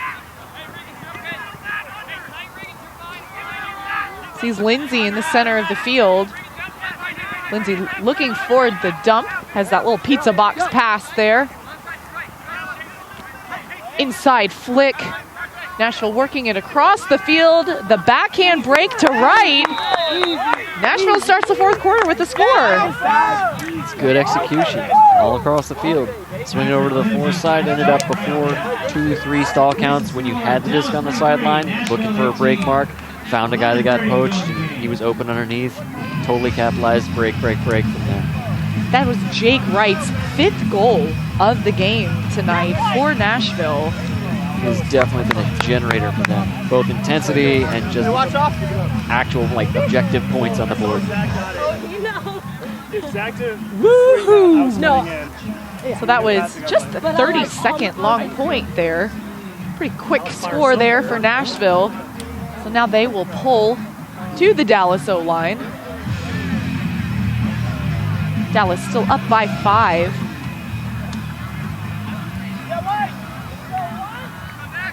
Casey Hogg to receive for Dallas. Centers to Malachek. Malachek looking upfield for Dalton Smith. Dalton Smith tracks it down. Big backhand to Jay Frood. Jay Frood goes up, and there's a score. Dallas really capitalizing on the space that side stack affords you. I mean, to be fair, Malachek's pass wasn't perfect. It was into the space, and Dalton read it really well, got his defender overplaying underneath, got a free catch, and honestly a free shot for basically the same angle to Frood, who caught basically the same way. So Great work there from the Dallas offense. So as short as the first point of the fourth quarter was, the second point of the fourth quarter, even shorter. My math's not great, but that was definitely less than 30 seconds. I mean, Dallas does not want to be outshined at home. If you can score in 30 seconds, we can score in 13. So there you go. Thanks for doing the math for me, Paul. Matt Bennett now with the pull.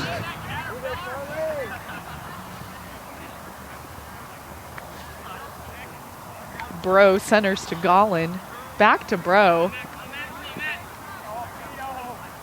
Great cut across the middle there. Ortiz now uses the full field.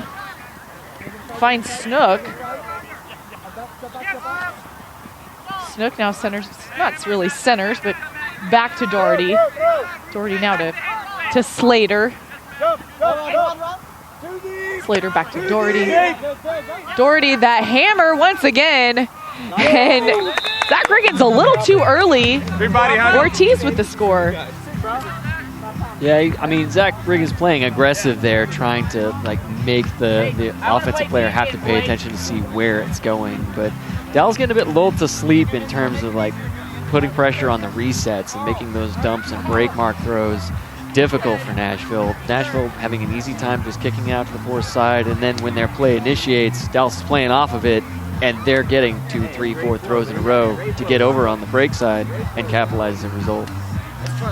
Yeah, really great use of the full field there from Nashville. So Dallas up by 6. Short points here so far in the fourth quarter. Dallas O-line set to receive. Looks like Ben Laurie is going to catch the pull instead for Dallas. Gets it to Malachek. Malachek to Mickle. Nashville really sagging in the lanes there on defense. Malachek to Hogg. Hogg swings over to Dalton Smith. Smith puts up a backhand to Freechild. We have Freechild and Hogg. Dylan says, no, I got this. I got this. They'll be courteous to each other, but you know, they do want to score the point for themselves, so don't want to take it away from Dylan.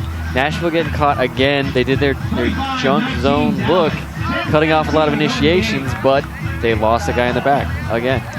And it appears that Nashville is playing this saggy zone defensive look for a certain number of throws.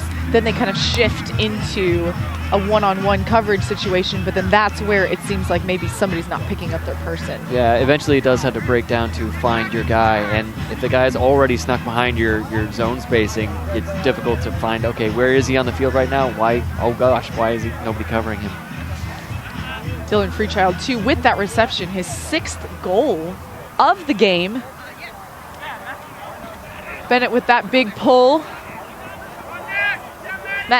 Matty J hustling down on D. Nashville swings around to Bro. And just out of reach for Grandin. Another instance where Matty J looked, you could almost see it on his face. He could have bid for a poach on that D, but held off. Not quite. Freechild picks up, finds Riggins.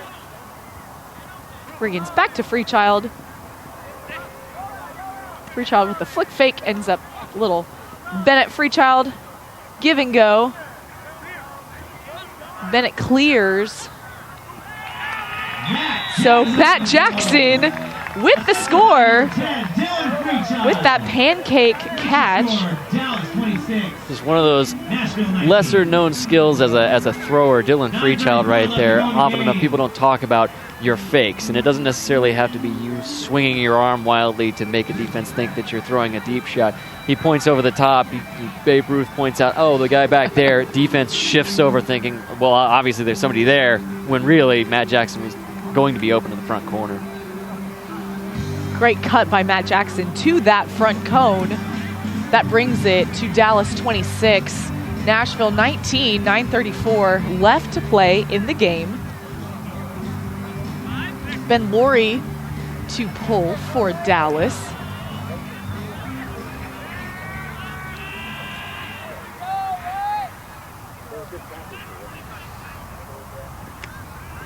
That pull is caught, sent to Schaffner. Schaffner over to Doherty. Doherty gets it to Avello. Avello still looking for Doherty. Swings it to Schaffner with that layout grab. She slings it over to Avello. Avello now to Hardesty. Hardesty to Bro. And Hardesty with the toe. Almost a slow motion grab there. Right. But and that he was in by a good solid foot or more. But it was never mind. Not a score. Dalton Smith picks it up from the cone. Fakes around, finds Chris Larberg. Larberg now back to Smith. Smith looking for Holleran. Holleran lets it go. Dallas calls a timeout. Jason Holleran holding his hand there. I think he may have been nicked by a errant cleat on a foot block attempt.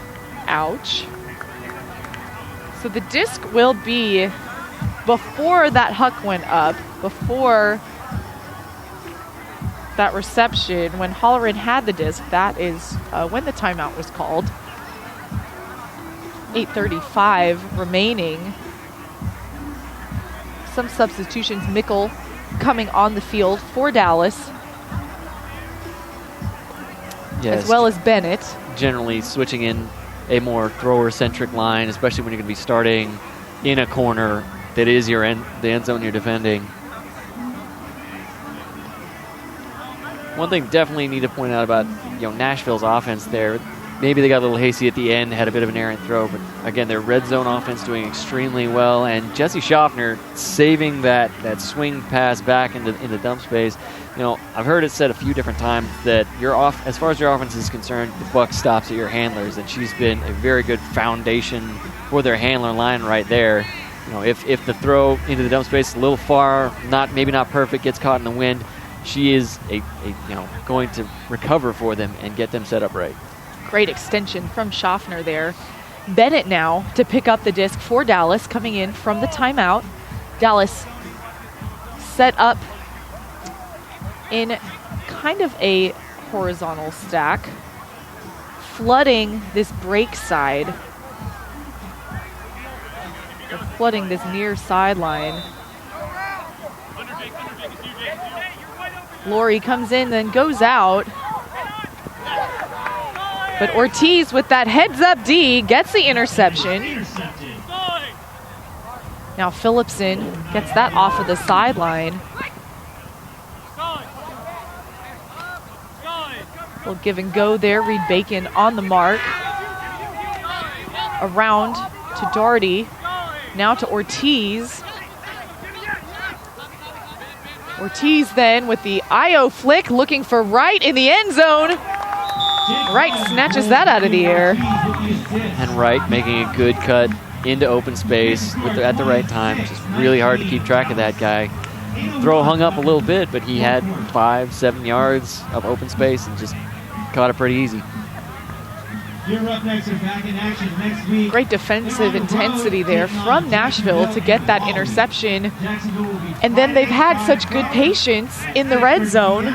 They were really able to convert.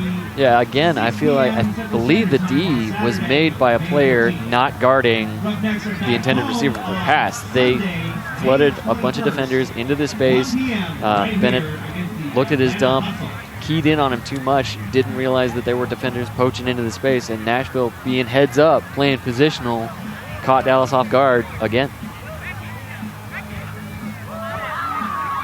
Coach Will Hannon saying before the game he really wanted his team to show a lot of grit. They certainly have been for every quarter this game. Malachek with the big huck. Jimmy Mickle reaching, and grabs that falling disc for the score. Didn't know if he was going to have to bid for that, but he ended up doing it one way or another anyways.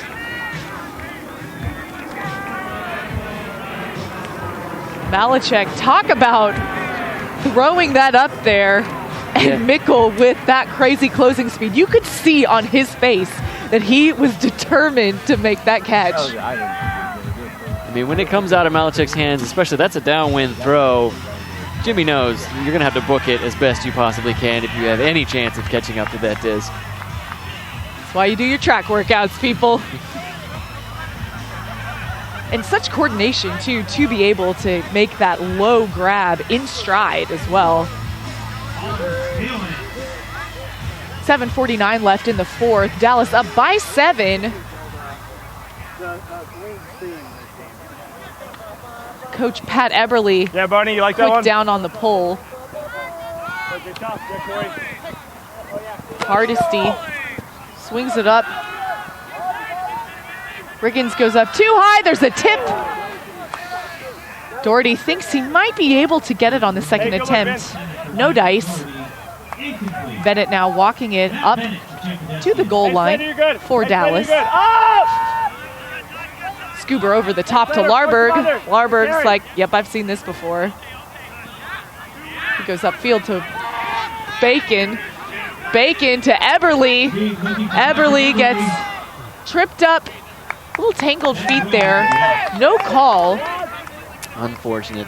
Eberly seeing that it was going to hang up, and the defender, being as fast as he is going to catch up to that play and tried to get position on him, but got tripped up in his feet. USAU, that gets talked about for 5 minutes. A little bit of incidental contact there. We have Gollin with the disc for Nashville.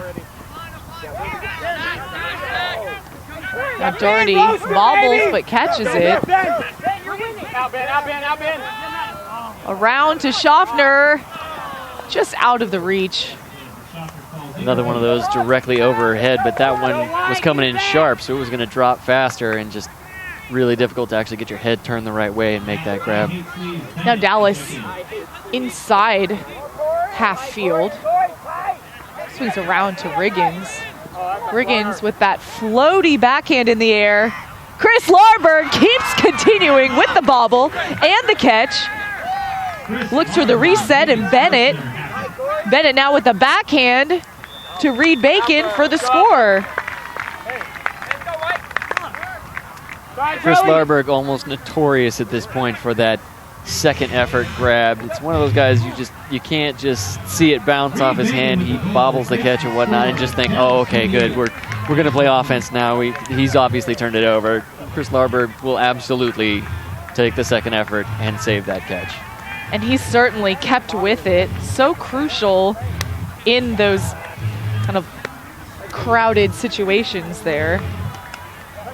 So now we're just under 6 minutes left in the fourth quarter. Dallas up by 8.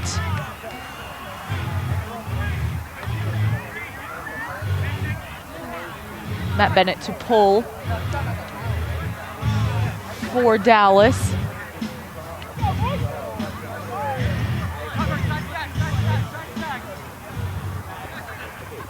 Phillipson with the disc, gets it to Walden. Walden swings around. There's a whistle. Pick called.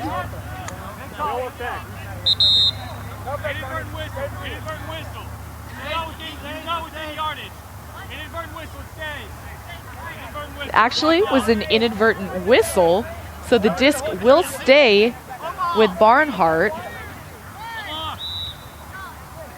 Ben Lewis there on the mark. Gets that off to Walden. Walden swinging around to Phillipson. Phillipson with that backhand to Darty. Darty to Walden. Walden, flick cut goes up. Looking for right. Riggins and Lewis. And I think we would give Lewis the block there. Definitely. I do believe he knocked that down. Nah, I wouldn't dream it. I was trying to get on screen. Malachek with the disc for Dallas. He finds Bennett. Bennett, Huck goes up looking for Lewis downfield.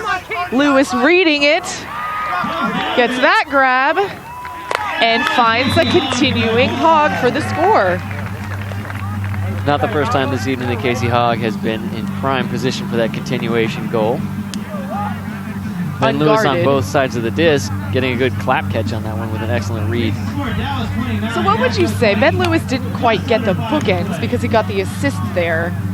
But that's close, right? That's like a 1.75 or a 0.75 bookends. I don't know. We could probably create a term for it at some point, like and someone almost certainly will. A will. book N, so not the DS. I don't know. But that was great work there from Ben eBay Lewis. Dallas up by 9. 4:41 left in the game. Dylan Freechild with the disc to pull for Dallas. And an offsides called on the spin pull. I think when Dylan was, I'm not sure who it was on, but Nashville will now receive the disc at midfield. Huck goes up, and that's an easy score from Ortiz. Yeah, unfortunately for Dallas, I mean, he made a good cut and was open with a bunch of space towards the sideline. Talked about taking hero shots or whatnot by Nashville. That really wasn't necessarily a hero shot. The receiver gave a good opportunity, and your centering handler, the guy that you want to be making those kind of throws, saw it and took advantage. 4:36 left in the game. Dallas 29, Nashville 21. Dallas to receive on offense.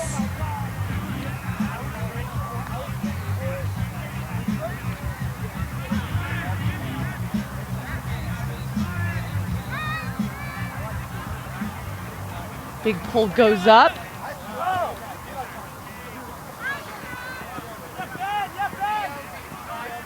Malachek centering the field, on the field to Jay Frood.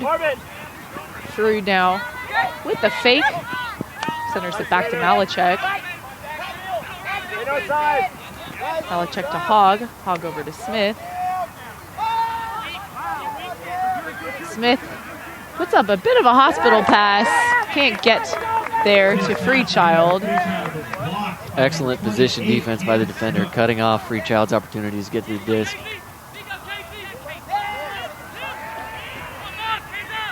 And Malachek kind of cherry picking there, gets that D to Mickle. Mickle finds Frood, and Jay Frood for the score. Another one of those hammers over the top. It didn't quite sail as well as he wanted to. The wind picked up a little bit over the past couple of points, and he's throwing directly into it, so it obviously fell short. Malachek had a better angle to read on it than I believe Schaffner was the possible handler to pick that up.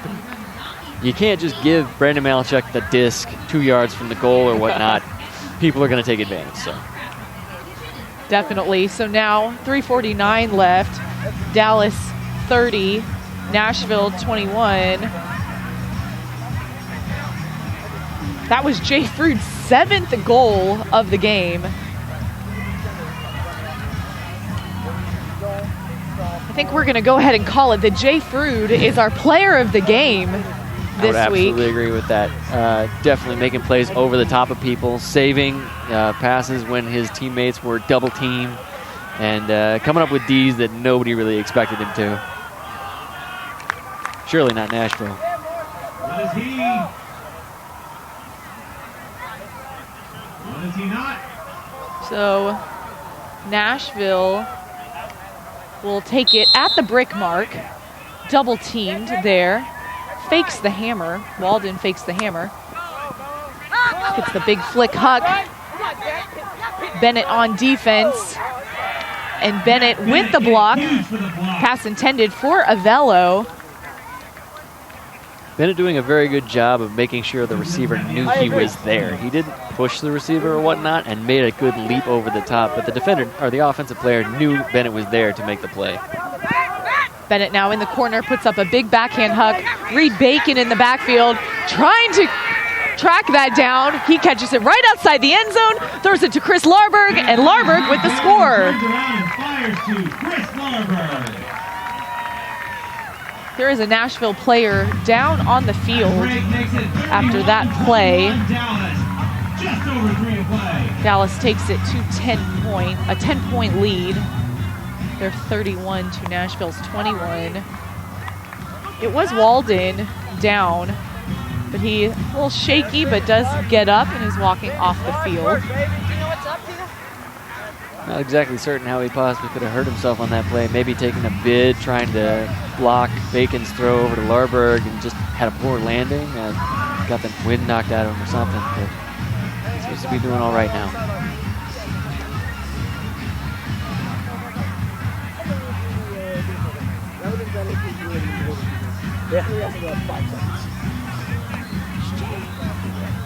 Now Jimmy Mickle with the pull for Dallas.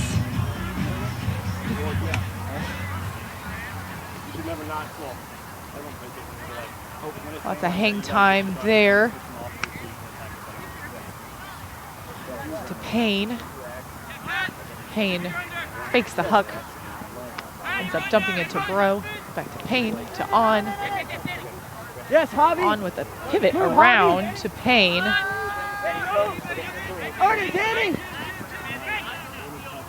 Into Bro. Backhand hook goes up. And what a grab from Colin Grandin. Looked like Ben Lewis had a shot. He did have a potential angle to bid for the play, but seeing as that angle would have taken him directly into the receiver, I believe that's why he pulled it off, pulled back, did not actually take that bid, because, I mean, Ben Lewis is a solid guy. You do not want to be ramming directly into him flying through the air, so all credit to the receiver for making an excellent grab, but all credit also to Ben Lewis for being mindful and not injuring. Good body control there. I think that's certainly good spirit as well. Yeah. So 2:39 left in the game. Dallas 31, Nashville 22.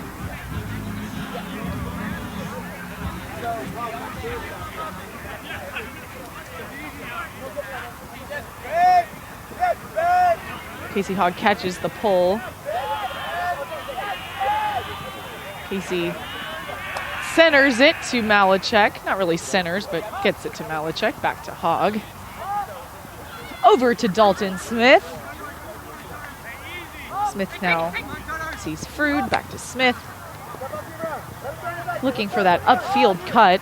Finds Ben Laurie. Gains about 15 yards. Laurie with the around flick. Casey Hogg closes in to catch that. Looking for his option, sees Jay Frood underneath. Frood now with a flick to Malachek. Malachek to Freechild. Freechild with a low IO flick to Jay Frood.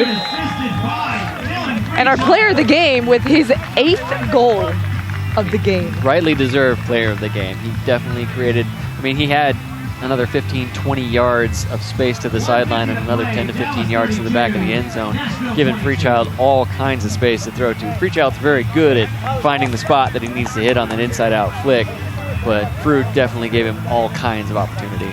So that was also Freechild's 6th assist of the game. So Dylan Freechild will come away, as of now, he has 6 goals and 6 assists. Yes. That could be a contender for player of the game as well. Right, but, I mean, Jay having several Ds, several big grabs over several big defenders, like, obviously they're both talented and generating a lot for their teams right now, so I stand by Jay.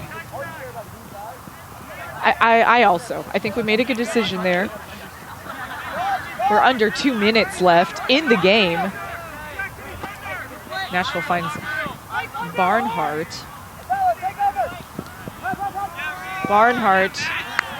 Little miscommunication there, interception to Bennett. Bennett sees Hogg. Hogg dishes back to Bennett. Bennett now over the top, Scuber. But that is Deed. Chris Larberg thinks he might be able to get that on the way down, just out of reach. There is a block on the play. Actually ends up being a foul called.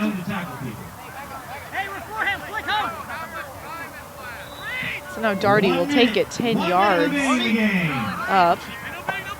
He sees Phillipson. Phillipson to Andy Barney Barnhart to right. Yes, Barney! Right swings that around to Phillipson. Oh, Bill! Phillipson now to Lindsay. Over to Walden. Nice, Blake! Walden, big swing to Darty. Doherty sees Barney for Barney's second goal of the game. Definitely some confusion among the Dallas defenders upfield on that one. I saw that Larberg was definitely trailing the play and whatnot. It looks like on one of the fakes when that offensive possession initiated, he may have been caught in the face, caught in the nose, definitely shaken up. And if he's trailing the play, Dallas is very good at being heads up and helping out somebody that's getting beat and calling for switches and whatnot. But eventually, you get caught on too many switches, somebody ends up open, just sneaking past your defense. So I believe that's what happened there. Nashville capitalizing on Dallas being out of position. So last week at home, Nashville only scored 8 points, but they put up 23 points on Dallas today. Bit of a night and day difference there. There's only a 1-point, 2-point differential, even almost into halftime. They certainly kept it close. Dallas did pull away. 28.4 seconds left in the game. Ben Laurie back to receive. That pull will go out of bounds.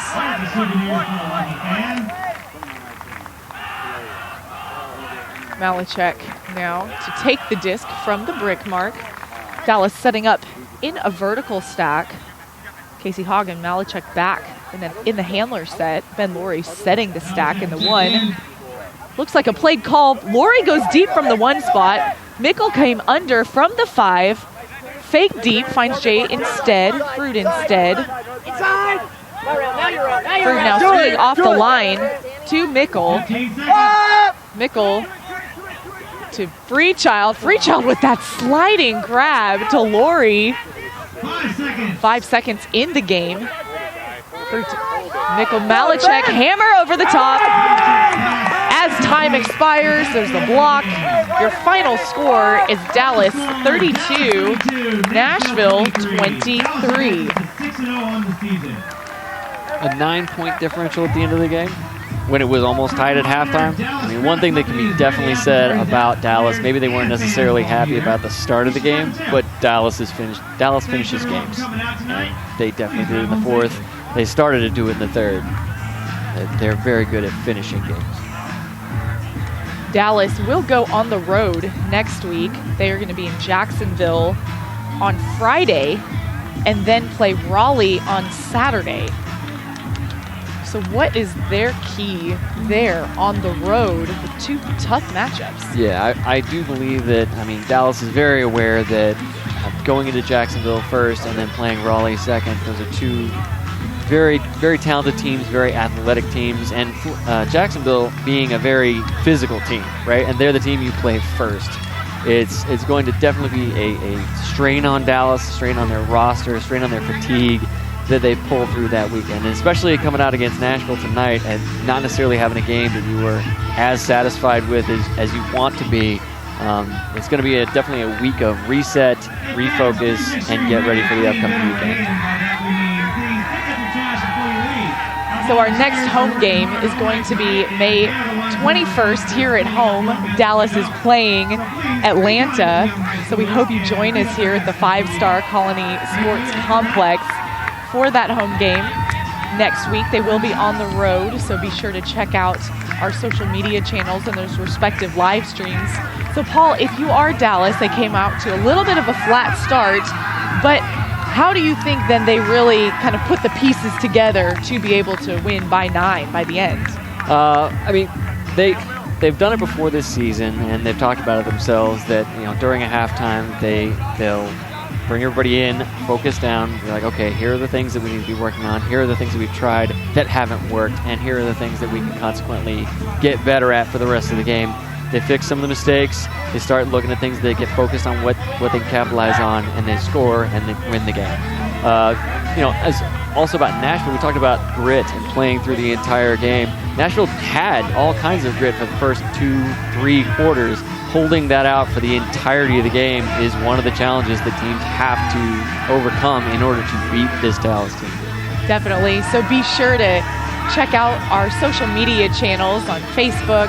We're at @DRoughnecks on Twitter. We're on Instagram @DRoughnecks. We'll have our interview with Jay Frood, our player of the game this week, as well as all kinds of highlights and exclusive content. Until then, thanks for watching. We'll see you back here our next home game, May 21st, here in the Colony. For Paul Burt, I'm Emmy Fitzgerald. Thanks for watching. Have a good night.